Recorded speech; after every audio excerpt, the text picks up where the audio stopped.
Hey everyone, welcome to the podcast. Today I'm going to tell you one of my more insane stories. I'm going to be talking about the most toxic relationship I've ever been in, and surprisingly, it's not the last one.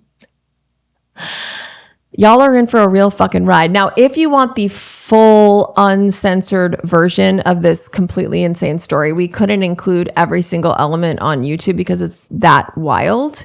You can go to patreon.com/Laura Clary. That's patreon.com/Laura Clary for the full uncensored version. You'll get it there. Okay, let's get into it.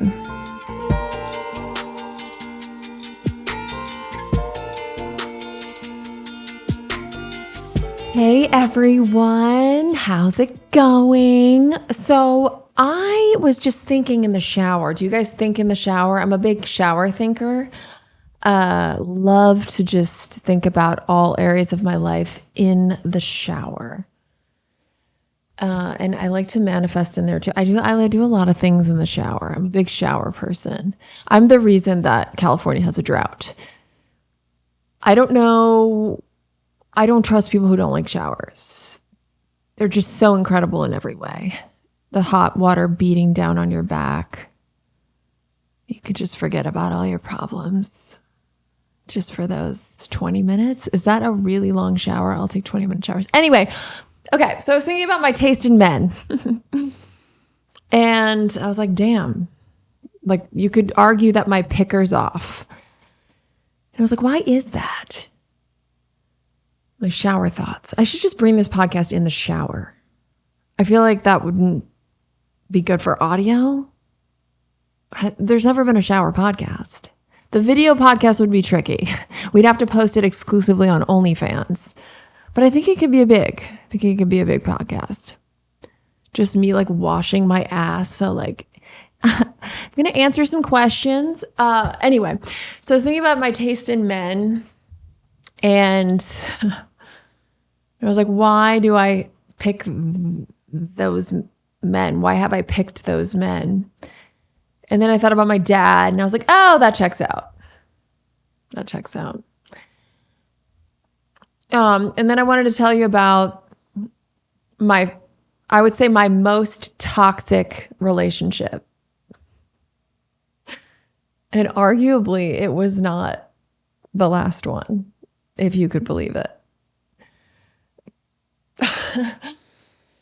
Okay, so I moved out to Los Angeles when I was 17 years old.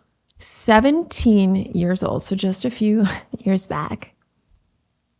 I moved out to Los Angeles to pursue a career in comedy. I was like one of those people who knew from a very young age what I wanted to do, and I knew I wanted to be a clown for a living in whatever way, whether it was directing or a sitcom or stand-up or sketch or movies, whatever. Just make people laugh and make a living doing it. Because that truly, I was like, that is the only thing I'm good at. So let me find a way. Okay. So I barely graduated high school right outside Chicago. It is the day before my graduation.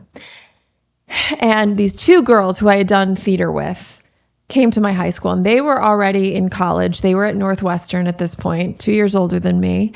And they came to my high school the day before I graduated, and they go, hey, Laura, we know that you want to be an actress, and we're actually going to LA for the summer to intern at this production company. Do you want to come? Like, you could sleep on the couch, chip in for the rent, and just kind of get a taste of Los Angeles. And I'm like, say no more. I was planning on doing theater in Chicago and just doing Second City and, building up there. And so I could be performing there and then maybe eventually coming out to Los Angeles or New York. I didn't really care where I was as long as I was making comedy. But they came to my house my school and asked me, and I said yes. I begged my mom for money for a ticket to Los Angeles. We didn't really have any. And she gave it to me, and I went out there, and I, paid whatever it was, a few $100 a month, slept on their flea infested couch in Westwood, this college town in Los Angeles. And that was, when and basically, well, here's the story. Here's the fucking story, okay? Because we're talking about the most toxic relationship I've ever had. So I'm there in Los Angeles, 17, almost 18, and we are going crazy, right? Because I'm from this suburb of Chicago, and now we're in Los Angeles, and you're seeing famous people, and we're getting into the coolest clubs and just having the time of our lives. And now all of my friends are, going to college. I'm not going to college. I couldn't even get into college if I wanted to get into college. I mean, as my high school theater coach said to me my senior year, she came up to me and she looked at me and she goes, "God damn it, Laura, you yourself out of 90% of the colleges in this country." Because she looked at, my records or whatever. She goes, "You fucked yourself out of 90% of the colleges in this country. And is that weed I smell in your purse?" And it was. Shopping, planning, and cooking food really can be simple and stress-free. Imagine having your weekly shopping cart filled for you and your meals for the week decided on. Taking all that work off my plate is why I love Hungryroot. Hungryroot brings the ingredients to my door. Take advantage of this exclusive offer, and for a limited time, get 40% off your first box, plus get a free item in every box for life. Go to hungryroot.com/idiot and use code IDIOT. That's hungryroot.com/idiot, code IDIOT, to get 40% off your first box and a free item of your choice for life. hungryroot.com/idiot, code IDIOT. Thanks to Cash App for sponsoring this episode. If you weren't up to speed already, Cash App is way more than just a safe way to send and receive money. With the Cash App card, you unlock a ton of perks without all the fees. Enjoy benefits like exclusive early access to nationwide concert pre-sales, Kendrick Lamar and Sabrina Carpenter, to name a couple recent examples. Plus discounts on everyday purchases and popular brands you're already spending money on. Cash App also adds security to your money by declining suspicious card transactions and sending you a notification to make sure that the payment is really you. If your card is ever lost or stolen, you can lock it with just one tap right in the app. Spend with confidence with the Cash App card today. For a limited time only, new Cash App customers can use our exclusive code to earn some additional cash for real. Just download Cash App, use our exclusive referral code LAURAC in your profile, send $5 to a friend within 14 days, and you'll get $10 dropped right into your account. Terms apply. That's money. That's Cash App. Cash App is a financial service platform, not a bank. Banking services provided by Cash App's bank partners, prepaid debit cards issued by Sutton Bank, member FDIC, direct deposit, roundups, overdraft coverage, and discounts provided by Cash App, a Block Incorporated brand. Visit cash.app/legal/podcast for full disclosures. But so yeah, college was not in the plans for me. And all my friends were going there. So this was like my little college experience. We were just going crazy. And anyway, one night we were at this like bar lounge called the Argyle on Sunset Boulevard, the iconic Sunset Boulevard. And it's probably like 1 a.m. at this point. And I go outside for a cigarette because yes, I smoked. Yes, I did. I know people can't believe it now because I've been sober for 14 years. I'm a sober vegan, dude. Like, it's funny how extreme I went from like drug addict, smoker, psycho to, taking like vodka shots to like ginger shots. Anyway, so when I tell people that I smoke, they're like, what? But anyway, I was outside and I smoked those like skinny ass Capris, they're just like long, lanky cigarettes. They're basically the cigarette version of me. And anyway, so I was out there smoking my Capri, And I see this guy standing there also smoking.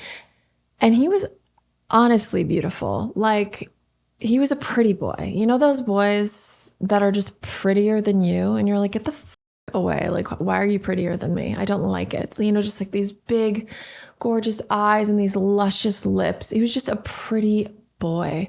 He had this kind of skater hair and just beautiful.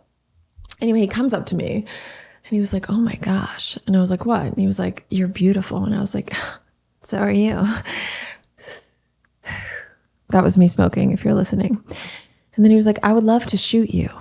And I was like, I'm too young to die. Please don't murder me. And he was like, no, I'm a photographer. And I would love to shoot you. I think you're amazing. I think you should be a model. You know, I'm 6 feet tall. And so people just like assumed because I'm not entirely busted and 6 feet that I should model. So, yeah, he was like, I would love to shoot you. And, I just think you're amazing. And I was like, oh my gosh, thank you. And then he, proceeded to give me, which made me fall even more in love with him. And we exchanged phone numbers and that was that. So then we went our separate ways. Summer was coming to an end. My friends were like, well, back to Chicago we go. They're going back to Northwestern to go to school. And I'm like, well, what the hell, guys? I'm not done here. We're just getting started in LA. And they're like, Laura, we need to go. You don't have anywhere to live. You don't know anywhere. Let's go. So we fly back to Downers Grove, Illinois. They go back to Chicago. And I'm at my house for like a week maybe. And I'm just like, man, I just want to be back out there. I just want to be away from home. Like, I just don't want to be here, and it had been probably about a week in my childhood home. My sister, who was 20 at the time, and she was also living at home going to college nearby. And her and I had gotten in some fight, some dumb ass fight, probably some sister ass fight about like jeans. Like, those are my jeans. No, they're not. Yes, they are. Oh my God. And we're just getting in this fight. Anyway, then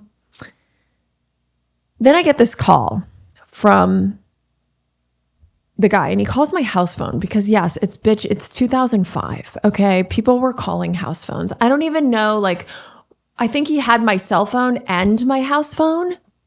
So he called the house phone, I believe. Yeah. Pick up.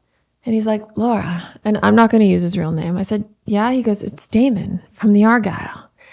And I was like, oh my gosh, hi. And he was like, come to New York. And I said, what? He goes, come to New York. He goes, I'm here. I'm photographing models and you're amazing. And I would love you to come out here. And I know I could get you an agent and you can make some real good money, Laura. It's a really good move for you. And I was like, Damon, like, I don't even know your last name. I'm not just going to come out to New York. And he was like, well, think about it. And I was like, all right. And I hang up. And then about 2 hours later, he calls back, Laura. I said, hello. He goes, come to New York. And I was like, I just told you I can. And he was like, you really should come. And I was like, well, let me think about it. And he's like, okay. Next day, calls again, then calls again, then calls again, and calls again. Now, to a normal person, this would be a red flag, right? I said no. He ignores that and continues to be so persistent. And I did think it was a little strange that he kept calling and insisting. He was almost obsessive about it. And I remember feeling like, dude, why is this guy so obsessed with me coming to New York? I mean, New York City's riddled with beautiful girls, models everywhere. Why do you need me, this little Midwestern goofball? Anyway, my sister and I get into another fight about jeans, right? And we're screaming at each other about it. And she just looks at me because I had told her about this guy, Damon, who keeps asking me to go to New York to be a model. And she goes, you know what? You should just go to New York. Just get out of here and go to New York. And I was like, you know what? I will. So I pick up the phone. I call Damon. I said, you know what? I'm coming. I'm coming to New York. And I was like, and Colleen, if you really want me to go to New York, can I borrow some money for a plane ticket? She's like, fine. So between my mom and my sister, they helped me out. And I got a one-way ticket to JFK, New York City, JFK airport. And I just tell my mom, I'm going to New York City to be a model. I'm going to be a big supermodel, Mom. Like, I know comedy's my dream, but first I'm just going to make some money doing some modeling. And then I'm going to be the next Adam Sandler. But first, model. I really miss my full Chicago accent. It's just because I've been here for so long, dude. But the second I go back to Chicago, it's back and it's hard. Okay. And it's obnoxious. Okay. So I fly to JFK, and I am not kidding you. At this point, I had broken my phone, my cell phone. I broke it in Downers Grove, Illinois, doing something. I don't know. It didn't work. Okay. So I didn't have a phone. I didn't have a cell phone. Now it's 2005, but nonetheless, people had cell phones. I didn't have my cell phone because it broke. I went there, and I am not exaggerating. Okay. I wish this was an exaggeration. It's not. I had $40 in my pocket. Okay. I had Damon's name and phone number and address written on a napkin. Okay. He lived on 22nd and 9th. In a napkin. Put that napkin in my pocket. No cell phone. $40 in my other pocket. And one suitcase with my sister's jeans. Bitch. So I land at JFK, and I'm like, wow, I'm here. I'm going to be the biggest model in the history of models ever. Yeah. And right when I pull up, I'm like getting out, to the terminal baggage claim area, and waiting, or I see my bags, grab my bag, and I'm waiting there. Okay. And this man comes right up to me, right? And he goes, hi. He goes, do you need a ride? I'm a driver. Would you like a ride to wherever you're going, ma'am? And I was like, yes, I would. But first, can you watch my bags? I just really have to pee, and then I'll be right back. And he was like, sure. And then I was like, great. So then I run to the stall, pull down my pants, start to urinate. And as I'm urinating, enjoying all of the graffiti art and the dick drawings on the airport stall, I realize, oh my God, I just left my suitcases with some dude who said he was a driver. Like everything that I brought, I just left with him. Oh shit. So I pull up my pants. Quick wash? I don't know if I quick washed or not. Truthfully, I was so scared. I'm not quite sure. I want to just say I probably did wash my hands, but not fully wash. Like I didn't sing the whole happy birthday song. Ran out to the guy. He's still there, just smiling. So I lucked out there, but it was just kind of like that to me was an example of how naive I was, how I just was so trusting. And, this guy says he's a driver. I'm going to believe you. If you tell me you're a driver and you're going to watch my stuff, I believe you immediately. So we go to his car, his taxi, and I'm on a Theraball too, by the way. That's why I'm bouncing. You're like, what the fuck is she on? It's a big ball because I just find I sit straighter. Okay, anyway, so we hop in the car. I pull out the napkin with his address and I say, take me to 22nd and 9th, please, sir. And he's like, coming right up. And then he drives to 22nd and 9th, pulls up about 40 minutes later. And then when he pulls over and says, we've arrived, I say, can I borrow your phone? And he's like, what? I'm like, yeah, I don't have a phone. Can I borrow your phone? So I can call this dude that I met once outside of a bar at 2 a.m. and let him know that I've arrived, that I've flown halfway across the country and have arrived at his place. And he's like, sure, that sounds safe. So he gives me his cell phone and I type in the number from the napkin that it was on. And I said, Damon? And he said, yeah. And I said, I'm here. And he literally was kind of like, what? Like, you really came? Like, you're insane. And I was like, I'm here. I'm outside your house. Like, he almost didn't fully believe it. And he was like, I'll be right down. So maybe 2 minutes pass. And all of a sudden, I see this man walking up to the taxi door, and he opens the door, and I look, and he looks even more beautiful than when I remember him from before, except he looked more beautiful because he was wearing bright red lipstick. And I was like, well, here we go.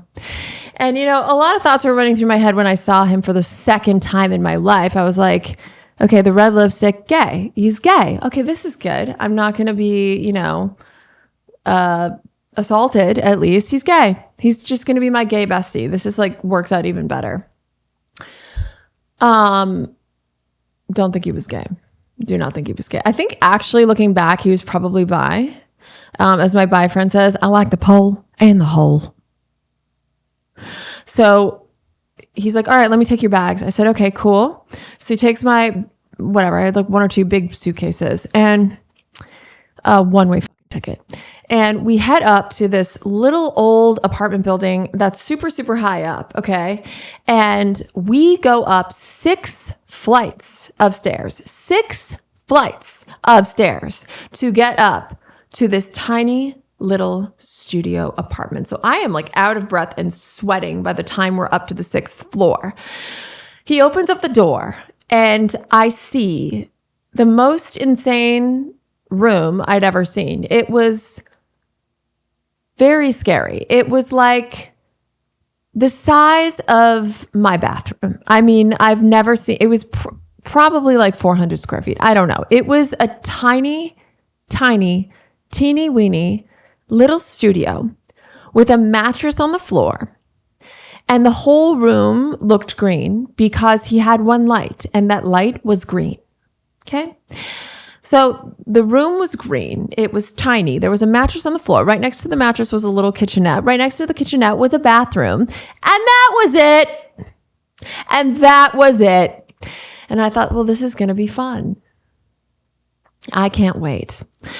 And so we quickly fell in love, you guys. We quickly fell in love. Oh, I forgot to mention he had a cassette player, and CD players obviously existed at the time, but for whatever reason, he was hipster cool guy. So he had a cassette player with Frank Sinatra playing. So just picture Frank Sinatra playing on the cassette player, a mattress, the one green light, and that was it. And I walk in and he's like, do you want to smoke a joint? And I was like, obviously, yes. I quickly found out that when he said he was a photographer, he actually meant drug dealer. He actually meant drug dealer. So drug dealer / photographer. Yeah, but I didn't mind that either because at the time I really enjoyed those things. So I was like, great, free access to anything all the time. This is wonderful. So we quickly fell in love. He was oddly very romantic. I would lay on that dirty mattress and he would paint pictures of me. I mean, they were kind of terrible, to be honest, but he would paint me nude, like in Titanic, but way more abstract.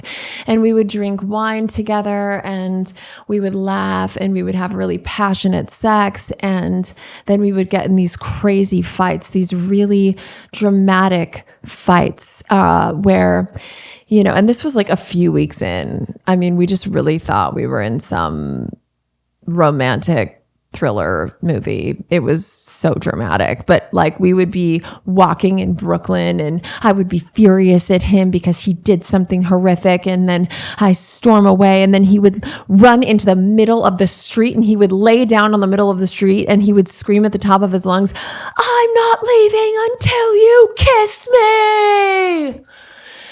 And I was like, oh, fine. And I'd go and I'd kiss him. And then, it was that. Okay. And at the time, I was 18, he was 27. And it felt, he felt a lot older because he was. But then he started getting, really controlling. And I remember he had gotten me a phone at once and then I upset him. So he broke it. And I had bruises on my arms, not because he would hit me, but because he would hold me so tight because he was just so controlling. And I really think that he just thought, I'm going to use this girl. I'm going to get her an agency and I'm going to go make her work and, use that money type shit. It was weird. And I was so young and so naive. And I thought I was in love. And okay, so the shit was crazy. It was super up and down.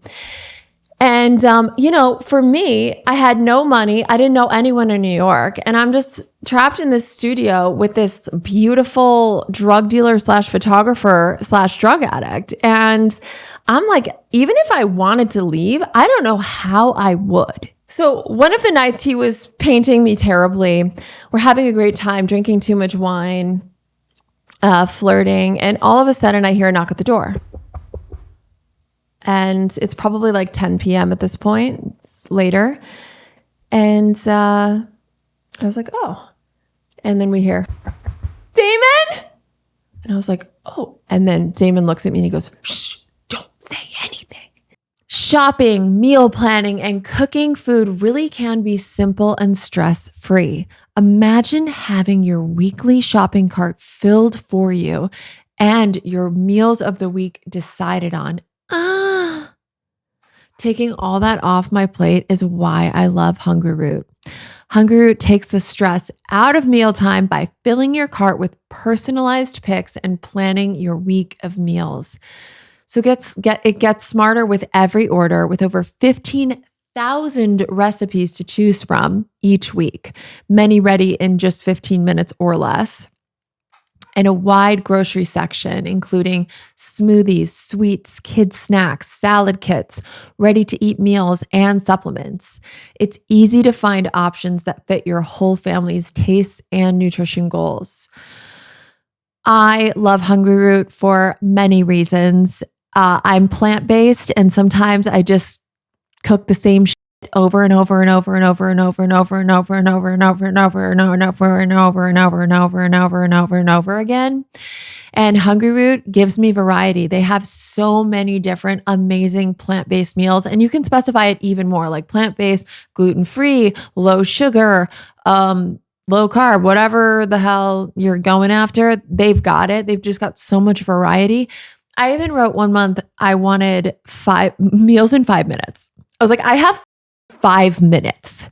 And then they send me a whole list of recipes that I could make in 5 minutes that are plant-based and spicy and whatever else I specified in there. So take advantage of this exclusive offer, and for a limited time, get 40% off your first box plus a free item in every box for life.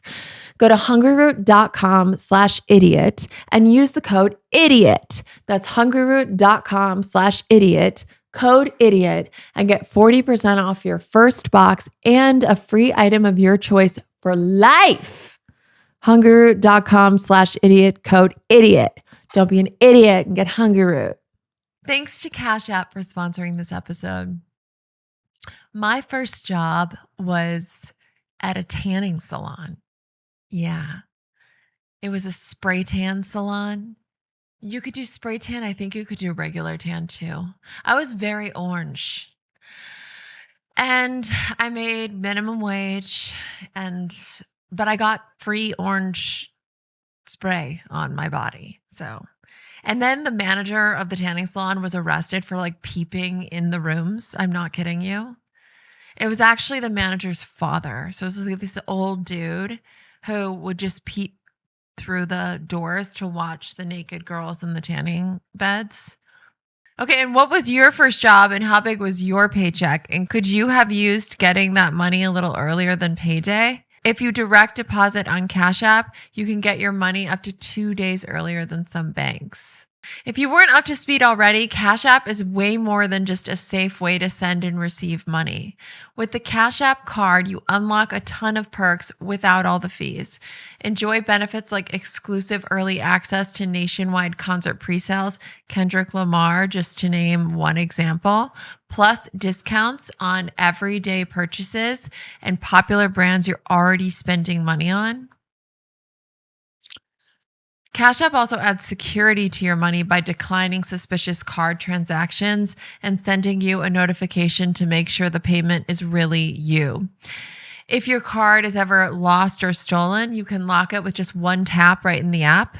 Spend with confidence with the Cash App card today. For a limited time only, new Cash App customers can use our exclusive code to earn some additional cash for real. Just download Cash App, use our exclusive referral code LAURAC in your profile, send $5 to a friend within 14 days, and you'll get $10 dropped right into your account. Terms apply. That's money. That's Cash App. Cash App is a financial service platform, not a bank. Banking services provided by Cash App's bank partners, prepaid debit cards issued by Sutton Bank, member FDIC, direct deposit, roundups, overdraft coverage, and discounts provided by Cash App, a Block Incorporated brand. Visit cashapp.com/legal/podcast for full disclosures. I was like, what? And he goes, don't say anything. Shh. And then the knocks continue.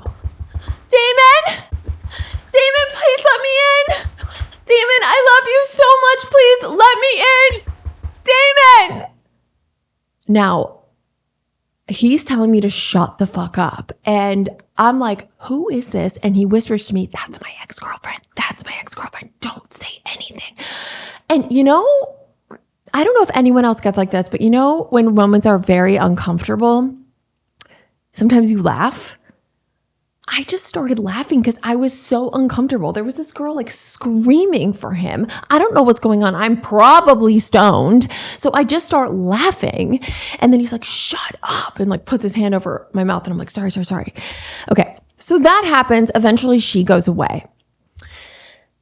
Then cut to like a week later. He tells me that he wants me to take some new photos because we still haven't been signed. Because when I walk into the agencies, they're like, why do you have bruises up and down your arms? Get out of my office and probably get sober. Right? So I'm not getting signed. There was one night where he was like, Laura, I want you to go shoot with my friend Lemuel. This guy is an amazing photographer and you need some better pictures because I'm trying to get you signed with this agency. So you got to go. And I was like, okay, fine. So I go and I actually have a lot of fun. I'm out with this guy. He's a really nice guy. When he was shooting me, like looking back, there were definitely things that were odd, like there was a sleazy element to this man, but in comparison, great guy.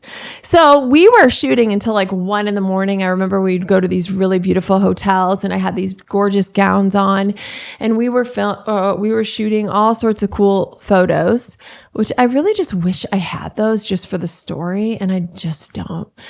But I didn't get back to our apartment until like 1:30 a.m. It was late, but he knew I was out with his friend and the only other person that I knew, this guy Lemuel. So I come back and of course I don't have a key, right? Because I don't have anything. I'm like his prisoner. So I don't have a key. I don't have a phone. I have nothing. So I go climb up the 6 flights of stairs and I knock on the door. No answer. Shit. I knock on the door again. No answer. Remember, I don't know anyone. I have no way of getting a hold of anyone. I don't have any money. I have nothing. I'm just this 18-year-old girl who just did this weird photo shoot for 5 hours. And I just want to go in and sleep on that disgusting mattress with the green light. That's all I want. So I knock on the door again, louder, nothing. So then I'm like, Damon, open up. Damon, please open up. I'm screaming for him, knocking on the door, and then all of a sudden, the door opens slowly. And as it opens, we reveal a girl, a beautiful brunette girl. And she looks at me right in my eyes, and she says, and I quote, "It's not so funny now, is it?"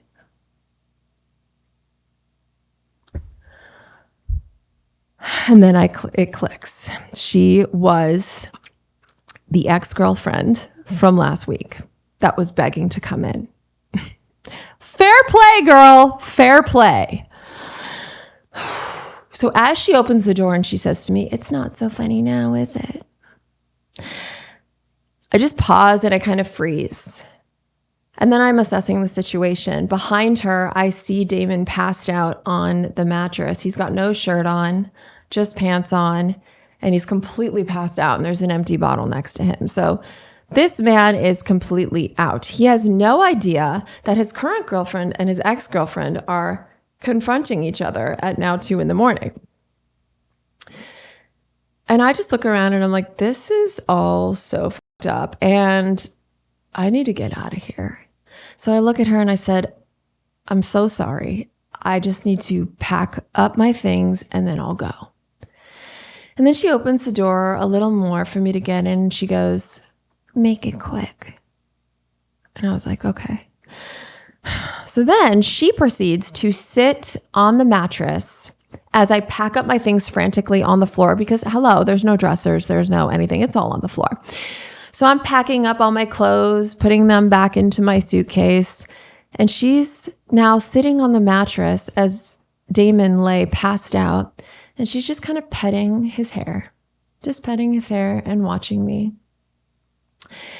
And I remember I just could not get out of there fast enough. And at one point, I text the photographer. I took Damon's phone and I wrote him and I said, hey, you're the only person I know here. I need to get out of here. Like, this isn't safe for me. I need to go. And he goes, come here now. Here's my address.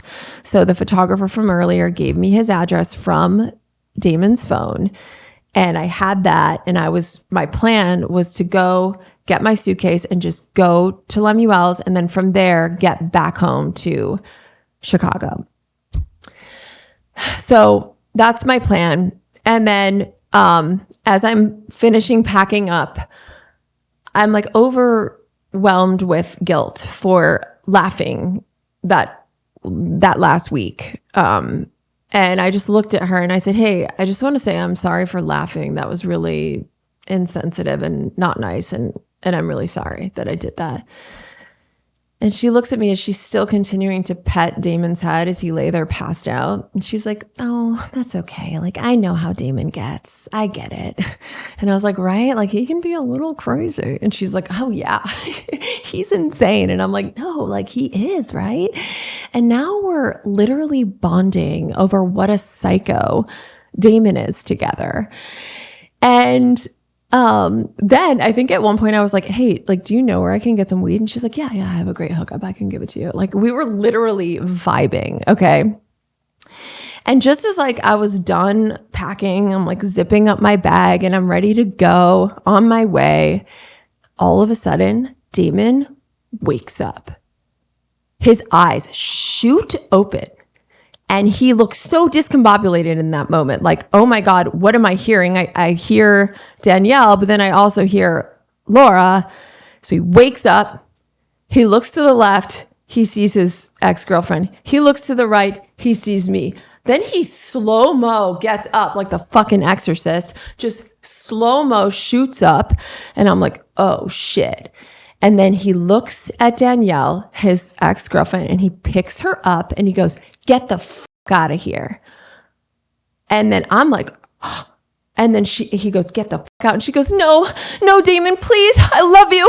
Please, Damon. And I said, no. I said, Damon, no, I'm leaving. Not her, me. I am out of here. I'm going. She's staying. I'm going. He grabs me. He throws me on the bed. Then he grabs his ex-girlfriend, Danielle. He picks her up and he's like, get the fuck out of here. And she's like, no, please, I love you so much, please. And then at this point, I'm terrified because I'm like, oh God, he just threw me on the bed.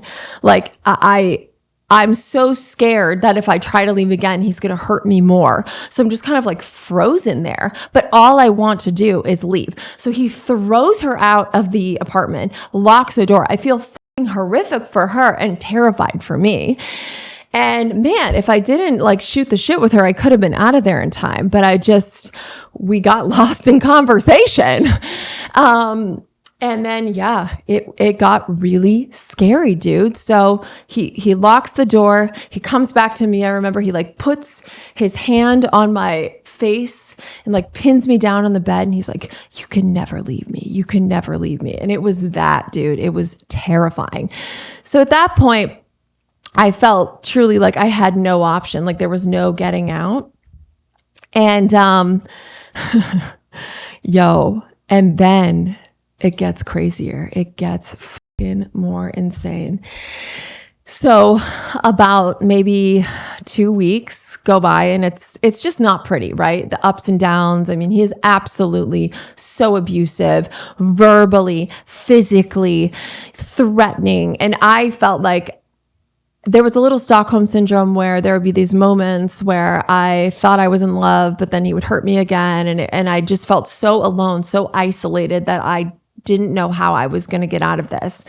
So turns out Lemuel, the photographer from the few weeks earlier, had called my mom because when I was with him, I was like, hey, can I borrow your phone to call my mom and let her know I'm alive? And he was like, sure. So I call my mom from Lemuel's phone and I'm like, hey mom, like just checking in, like everything's fine. I think at that point I was still in denial, and I just wanted to let her know, like I'm filming and I'm shooting and I'm gonna, get some modeling jobs soon. It's gonna happen. But I'm just checking in, and that was it. So he had her number. So that night when I text him from Damon's phone and I said, I need to get out of here, this isn't safe, he then I never showed up, right? So he's probably freaking out. I think he attempted to call Damon. Damon's like, fuck you. Like, I'm never talking to this man again because he's getting in the way of him and I. So Lemuel then calls my mom saying, I'm deeply concerned. She's in a lot of trouble. She's in a super abusive relationship. She's alone. I can't get a hold of her. You need to come rescue her. So then my mom calls Damon's phone and she says, can I please speak to Laura? This is an emergency. He says, yes. I pick up the phone. She goes, Laura. I said, yeah. She goes, Grandma's dying. I need you to come back now. And I was like, what? Grandma Alice? And she's like, yeah, she's about to kick the bucket. It's really bad. And I was like, fuck. So I start bawling, crying. Damon's like, oh my God, are you okay? And I was like, my grandma, she's dying. Like, I need to go back and say goodbye. And he let me. He was like, okay. I fly back home. One would think you've escaped. Well, I get back home. My mom's like, sit down. I said, what? She goes, Grandma's fine.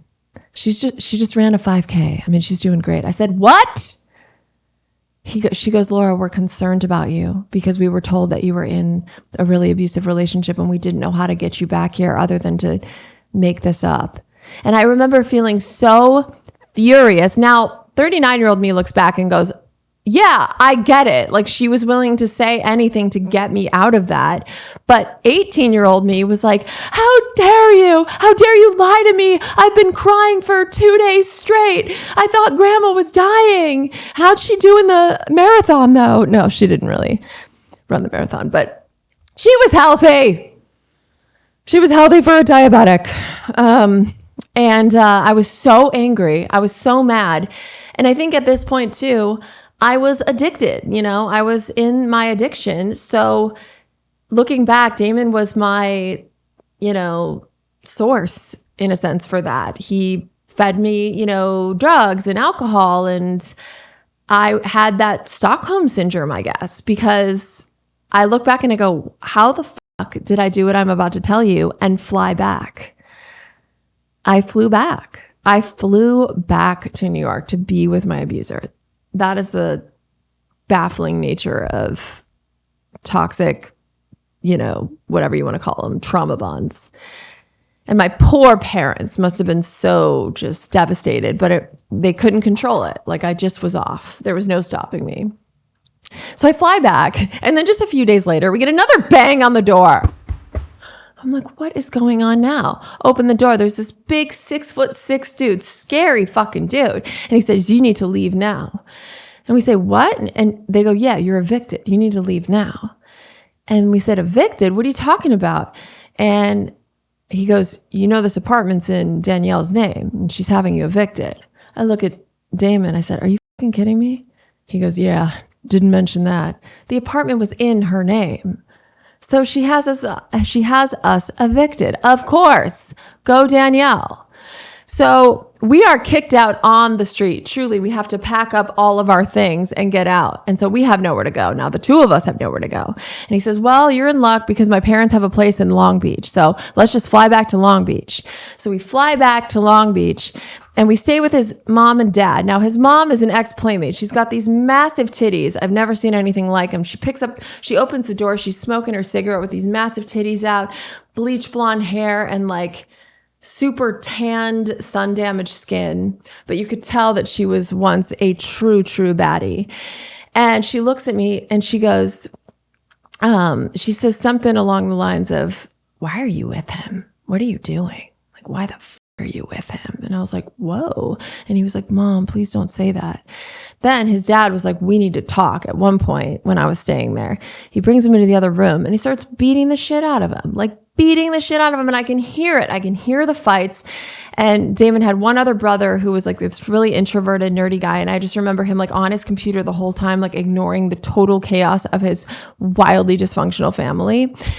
And apparently like his dad was also a drug dealer. So he was a drug dealer and he was working for his dad who was also a drug dealer. So like, it was just so fucked up. And I think like as he was getting the shit beat out of him, I was like, damn, like it's not his fault that he's abusive. Like this is what he grew up with a mom who was like, ew, why are you with him?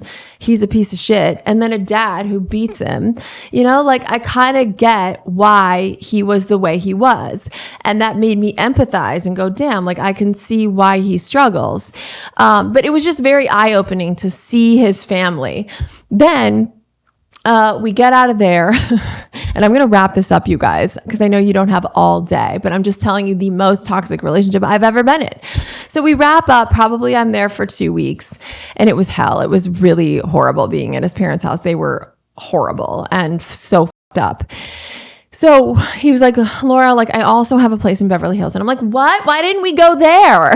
Why are we in Long Beach? He goes, let's just go. I've got a place in Beverly Hills. Now also every place that he ever had, he paid for in cash. So very shady.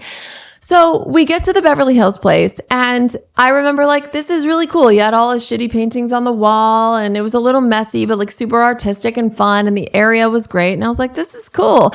I'm going to take a nap. I'm super tired. So I remember I lay on the couch and I don't know where he was, but I was like laying on the couch sleeping. And all of a sudden the fucking door starts knocking. This door starts knocking. Someone's knocking on the door and then they're trying to get in. Damon, trying to get in. And there's a chain link lock. So like whoever was behind the door could see a little and she starts screaming, Damon, let me the fuck in. And I'm like, I wake up. I'm like, who's this now? And he looks at me, he goes, that's my girlfriend. I go, oh my God. He goes, you need to go now. You need to go right now. And I'm like, are you fucking kidding me? Like, what is happening? And so he had taken my suitcase and my clothes and like hid them in the closet so his girlfriend wouldn't see them. I didn't know he had a girlfriend. That's why we didn't go to Beverly Hills first, because he's had a fucking girlfriend there. So he goes, you need to get out. And thank God this is like the only apartment with a back door and a front door. So I go out the back door and he goes, go, run. So I run. Now at this point, he had gotten me a phone. Okay. Great guy. Such a winner boyfriend. He had gotten me a phone. And so I run out to the street. I'm freaking out. Oh my God. I run down the street. I think I'm on like, Beverly or something. And I'm like, fuck, like, where do I go? What do I do? I pull up my phone. And the only people that I had met was, we went to this like launch for this drag queen, Amanda Lepore. Okay, he was definitely bisexual, let's be real. And I meet these two like gay guys called Reese and Anthony. And I loved them. They were just so much fun. And we had a great time at this little party and we exchanged numbers. So they were the only people I knew. So I was like, all right, I'll call Reese and Anthony. So I call Reese and I go, hey, Reese. And he's like, hey, girl, what's up? And I was like, hey, I just had to like escape this apartment in Beverly Hills because the guy that I was with, his girlfriend came back and I'm just like out on the street and I don't know where to go or what to do. And he goes, stay right there, bitch. I'll be there. And I give him my address. And then within like 15 minutes, he pulls up, blasting Lady Gaga. And he's like, get in. I get in the back seat. He takes me back to his apartment in West Hollywood. Then I call Damon and he goes, just FYI, you might need to come back because my girlfriend has thrown all of your things out on the street. So like all of your clothes and everything are out on the street. So you might want to come back and pick those up. Oh my God, you got to be kidding me. So as I'm walking into Reese and Anthony's apartment, I'm not kidding you. Like, this is real. This is all real. No exaggerations. I wish this was an exaggeration. It's not. But as I'm walking in, this girl is packing up her shit. And she goes, Reese, Anthony, like, I gotta go. And they're like, what? And she's like, I'm moving back to Minnesota. Like, I can't do this anymore. And he was like, you didn't even give me 30 days. Like, what do you mean? You can't just leave. And she's like, I have to go. And I was like, I mean, I need a room. And they were like, you're in. Like, literally, this girl is like packing up and going back to Minnesota, and I'm walking in with no place to go. And they're like, here's your room. Great. So I move in with Reese and Anthony, and we actually have an incredible time. Now, Damon would come, he would tell me, oh, I broke up with my girlfriend. We were just still living together, but we had broken up, and da-da-da-da-da, and here's your stuff. And basically, we continued on and off while I was living with Reese and Anthony. I would break up with him. I would be like, we're done. It got so bad one time, you know, he was passed out on the bed on the couch at Reese and Anthony's apartment. And by the way, Reese was on that show, Amish in the City. I don't know if you guys remember, but he was like a reality star, and he was on the show Amish in the City, where they take like city people and put them in Amish community, and then they take Amish people and put them in city places. And it was just really funny. And he was on that, and he was so funny. But anyway, I digress.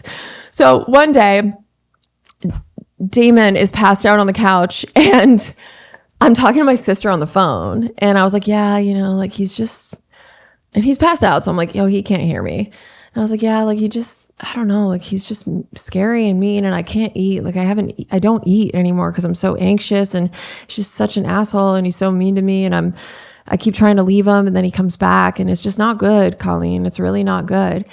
And all of a sudden I turn, and he fucking wakes up, and he does that crazy demonic thing, and he's got those eyes, and he shoots up slow motion, and then he takes the nearest bottle to him. He takes it and he chucks it at me, and I dodge the bottle, and then I'm like, oh shit. I'm like, he's up. I was like, I gotta get out of here. I think he's gonna kill me. And she was like, oh my God, run. And I was like, I'm running.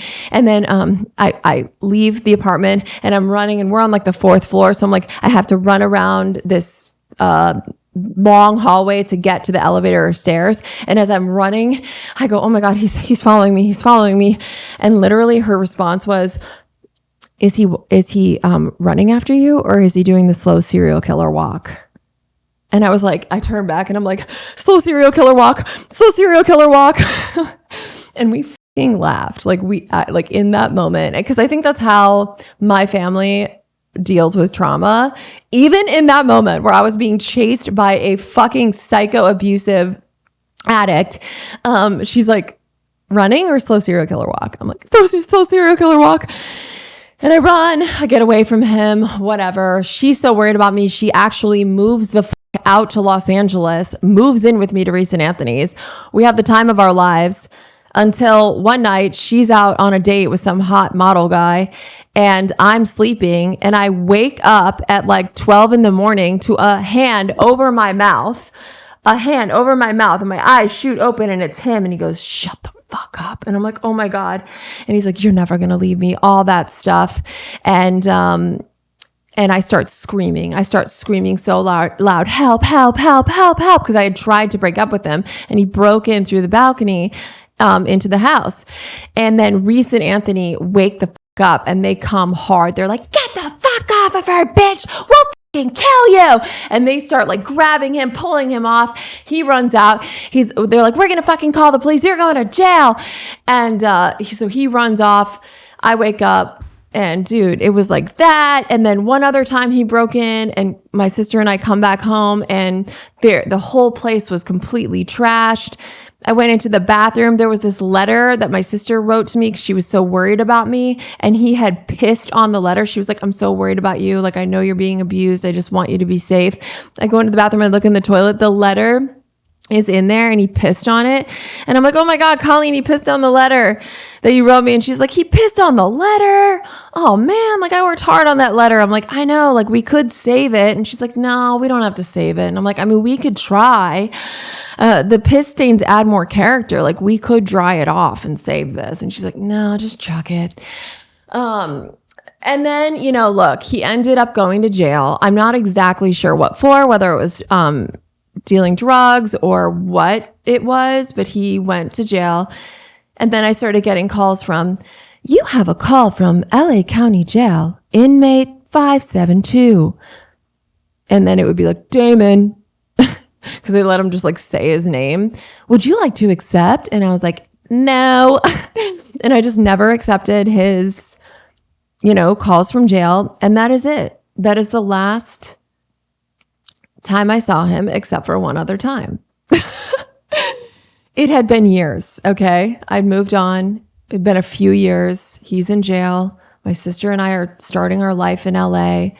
I'm actually, you know, have this new boyfriend who's healthy and way too old for me, but like so kind and loving. He helped me get my first commercial agent. He taught me how to do yoga, taught me how to cook, taught me how to open up a bank account. Like he just... daddy issues, hello, but whatever. He was a good man and was good for me and healthy and not a drug addict and not just kind of helped me straighten my life out. And my sister loved him and just life was good. Well, this was like right before I got sober. I was remembering like, or I just really wanted to, buy drugs essentially. And I was like, damn, like, I don't know, like the guy that I normally buy weed from, because this is like pre when weed was legal. How funny. And I could just go to a store if I were to do that. But then you couldn't. So the normal guy that I would get my weed from was busy. So I was like, oh, wait a minute. I could call Damon. I know he has some. Yo.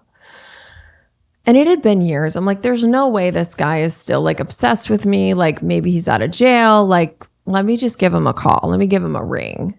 So I fucking call him and he picks up and his voice is all slow and quiet and sad. And he's like, hello.